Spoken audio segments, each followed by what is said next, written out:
முதலமைச்சர் மு.க.ஸ்டாலினால் சட்டம் ஒழுங்கை கட்டுப்படுத்த முடியவில்லை, அவரது கட்டளைக்கு யாரும் செயல்படவில்லை என கூறியுள்ள எதிர்க்கட்சி துணைத் தலைவர் ஆர்.பி. உதயகுமார், நாள்தோறும் ஆய்வுகள், அறிக்கைகள் மட்டும் வெளிவருகிறதை தவிர சிக்கல்களுக்கு தீர்வு காண முடியவில்லை என சாடியுள்ளார். நாடே கொந்தளித்து போய் இருக்கிறது. சட்டம் ஒழுங்கு சீரழிவு, லாக்அப் டெத் மரணங்கள், இதை எப்படி நீங்க நியாயப்படுத்துறீங்க? அதுவும் பச்சை பொய். இப்ப சமீப காலங்களாக ஸ்டாலின் அவர்கள் தன்னுடைய இயலாமையை மறைப்பதற்கு பச்சை பொய் பேச ஆரம்பித்து விட்டார். இந்த லாக்அப் டெத் மரணத்தை அவர் என்ன சொல்றாரு? ஹார்ட் அட்டாக் மரணம்ன்றாரு. நீதிபதிகள் என்ன சொல்றாங்க?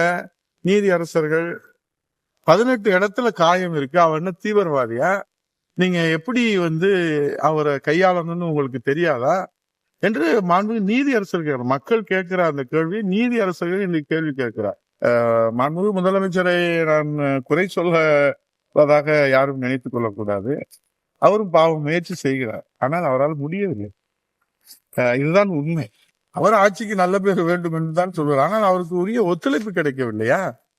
அல்லது அவருக்கு நிர்வாகம் தரவில்லையா? அல்லது உத்தரவு போட தெரியவில்லையா? உடனடியா நீங்க பாருங்க, இந்த 4 ஆண்டுல ஆய்வு கூட்டத்தினுடைய எண்ணிக்கை பாருங்க, அறிக்கையினுடைய எண்ணிக்கை பாருங்க. ஆய்வு கூட்டம் நடத்தி அறிக்கை வெளியிடுவதால் மட்டும் எப்படி பிரச்சனைக்கு தீர்வு காண முடியும்?